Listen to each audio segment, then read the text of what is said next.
Hate when your dress shirt sleeves are too long? I got you. Let's learn how to shorten this, and I don't like long intros, so let's go. Start by unfurling your sleeve, and see this fold? It's called a pleat, and that helps your shirt fit in the cuff. Remember that, because we're gonna make some later. Grab a seam ripper and attack that stitch like it owes you money. Now, be careful not to poke a hole in your shirt, okay? The first few stitches, they might be tough, but you're gonna end up making a hole that ends up making this much easier as you progress. I think you should subscribe. Keep working your way all around until you've completely removed that cuff. Yo, remember that factory pleat?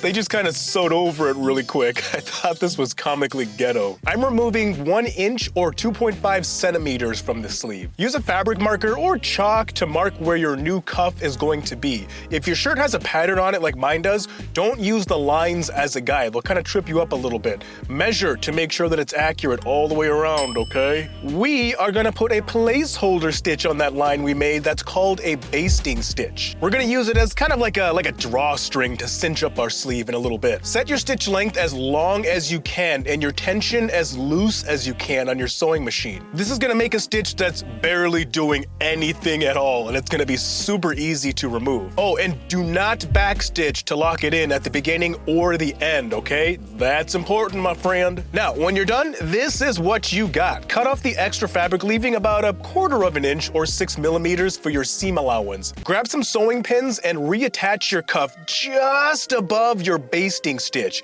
If you don't cover it fully, that's totally okay. Don't worry. It's removable, remember? Add a few smaller pleats as you go along too. Oh no, SD, I've got more sleeve than cuff. What did I do? Yeah, that's normal. Stay calm. Pull your basting stitch to cinch up your sleeve like a drawstring, remember? You might end up having to work your way a little bit backwards to readjust some of the previous pins to make sure that everything is even with those new pleats you're putting in. And make smaller pleats if you need, as opposed to one like big floppy pleat, because it's just gonna look stupid. You're gonna have a much better finished product, trust me. Readjust your sewing machine to these settings and line up your needle right above that original stitch. Now, I almost always say this, but for reals this time, go slow and take your time. Treat it like you're walking on a tightrope over Niagara Falls. Smooth out any spots that don't have a pleat in them as you sew along for a sleeker finish. Aight, yo, this is what we got. A shorter sleeve that looks great and is still fully functional. The sleeves are gonna fit better, but the side seams, they still most likely kinda suck. So let's go learn how to slim those sides. It's in the next video. I will meet you over there. SD out. See ya!